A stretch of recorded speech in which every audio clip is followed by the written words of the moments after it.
Filoni's breaking news to a degree in some of these conversations he has with Extra TV.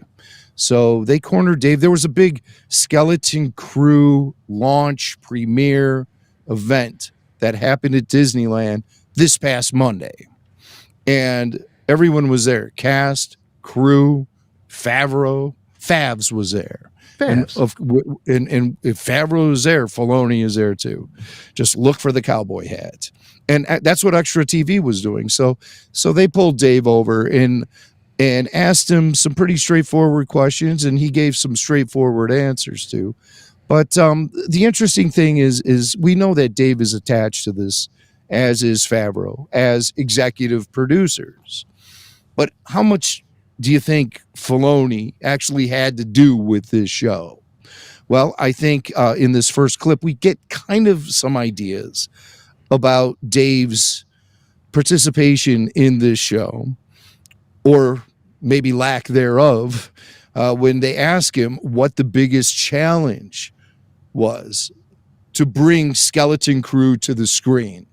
And as you'll hear, Dave is kind of speaking from maybe a distant observation point, which tells me that Dave's been busy on his own things and he wasn't really there, monitoring the day-to-day activity of Skeleton Crew. It was in good hands with John Watts and Chris Ford. I think Star Wars is so unique in the way you have to create it. Everything is going to be crafted. It's hard just to go to these locations. They're all so special and unique and such a character. Every world, every vehicle, every costume needs to be considered. But with John Watts, Chris Ford, got great collaborators. They just dove into this, and John, Favreau and I, we loved their idea and just wanted to help support them through it. So it was really fun for me to watch them create this. What's going on with the hat here? I like how he's experimenting with different textures. Oh, I see. This is almost like a I don't know. He's got the little wolf pack. Yeah, he does have the wolf pack thing going on. But this hat is got sort of it's like made out of like a backpack material or something. I don't know. It used to pretty have cool. Yeah, pretty cool. That's his premiere hat. He only wears it to premieres. All right. So there's Filoni, and what I meant by the setup about Dave not really being too involved is he definitely talks about everything as if this is really a John Watts, Christopher Ford production, and he was excited to watch those guys do their thing in the Star Wars universe.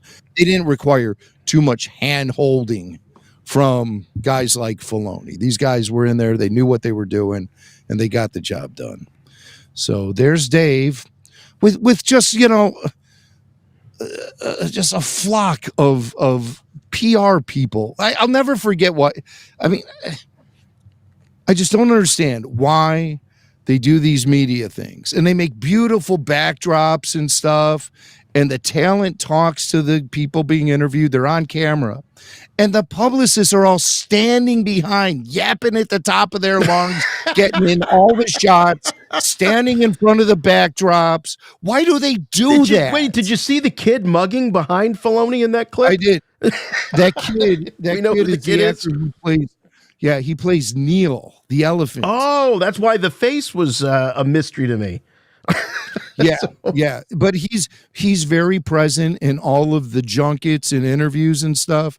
And that kid just naturally disrupts any interview he's taking part in. I mean, he just completely steamrolls over everyone. He's a very energetic and precocious young man who might require some of the same media training those other kids got, because apparently he doesn't have Neil missed the meetings, but he missed media training day. Robert Timothy Smith is his name. That's him.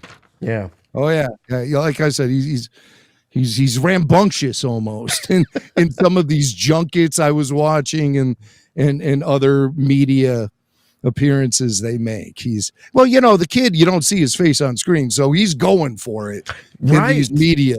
He's probably got an agent somewhere saying, hey, you know what you got to do? You're in a big show here, but no one sees your face. You make sure every opportunity you have to show you. You see Dave Filoni talking to a reporter, you jump up and you photobomb Filoni right there with your face. Which Elephant he does. Boy. Yeah. Which he does. To great success. So that's Filoni. He has a few more things to say about Skeleton Crew. In this next clip, he talks about the appeal of this show. I just love, the one word for me is adventure. To me, it gets back to Star Wars being a fun adventure and reminds me of exactly what you said, the movies I loved growing up, that sense of wonder and excitement of the unknown and, what's possible. And I think, they have a particular angle on that, a way of capturing it that's actually quite hard and challenging. So, it's I love the way it turned out. I'm so proud of them and excited for people to see it. Okay. All right. So more of Dave, like you were saying earlier, just sort of making sure that spotlight is on the creators of this show, Ford and Watts, and that it's not the product of Lucasfilm Story Group, that he's really shining the spotlight on these creators, and not so much on the corporate brand or the label. Right. And I'm sure Story Group is utilized a lot for this show. There's a lot of rules in place for Star Wars, and you do need some sort of entity that keeps an eye on all that stuff. So it doesn't become so outside canon or outside of the realm. It can't be a free-for-all, right? That's not going to work. Somebody has to be keeping an eye on that stuff. But now let's get. I haven't heard though. I just want to throw this out. Somebody should be keeping an eye on, or should be keeping an eye on this stuff. And with Filoni's promotion that he got some years ago, the thought was that he was the guy. He was the guy that was making sure all this stuff was lining up. Yeah. But it seems like maybe he's involved in other things, and he's not as hands on with all these other projects. Or I don't know. I thought he was that guy that was doing that. I'm sure he gets involved, but it's not his thing, Yeah. It's really not. Does predate him. This does predate him ascending to that role, the Skeleton Crew, the concept. So, and we had mentioned that maybe what the difference is now with this new role is that he's in from the beginning of these things. So anything that's been in development from the start, say like the Mandalorian and Grogu film, which we're going to talk about in a minute, that would have Dave Filoni's involvement from that higher level with the promotion, and maybe anything else that they've got cooking right now. Right, because he was on the ground floor for production. Right. Unlike Skeleton Crew, which was brought is primarily a pretty well fleshed out idea from John Watts. Now, I've heard two different stories about how this show originated. One was Watts pitched it as a film to Kathy Kennedy. And maybe she didn't go for it. I'm not sure. The second one was Watts pitched Favreau when they were shooting the last Spider-Man flick. The one where they brought in all the Spider-Mans with Toby and the other guy, and they were all there. It was the big Spider-Man finale to that trilogy, the home trilogy. Favreau was in that film as the character Lucky, or what's his name, Lucky, or Happy. Happy. He's happy. Yeah, I'd be happy too if I was hanging out with Marissa Tomei like he was in that movie. Yeah, and probably making a fat paycheck for 2 or 3 days on the set. Right. So Favreau, he's becoming more and more of this really pivotal character in both Marvel and Star Wars. And obviously he brought John Watts into the fold. Maybe the idea got a second life and was converted from a film idea into this mini series that we're seeing here. But we know that Favreau was directing the Mandalorian and Grogu film over the summer. which apparently is wrapped. At least principal photography is wrapped. I'm sure there's plenty of other shots that need to be done as pickups, as the editing starts to really shape the film and the story.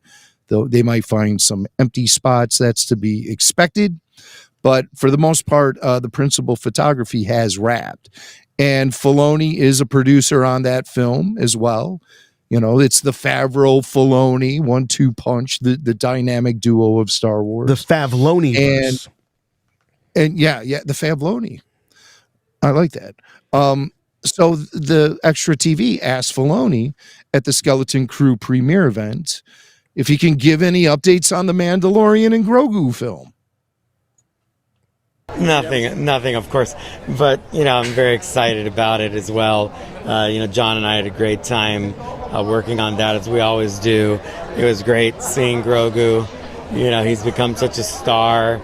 And it's amazing how it's evolved, what we can do now with the puppetry compared to season 1 and where we are today in a film, working with the team, which I worked quite a bit with them on the puppetry, legacy effects.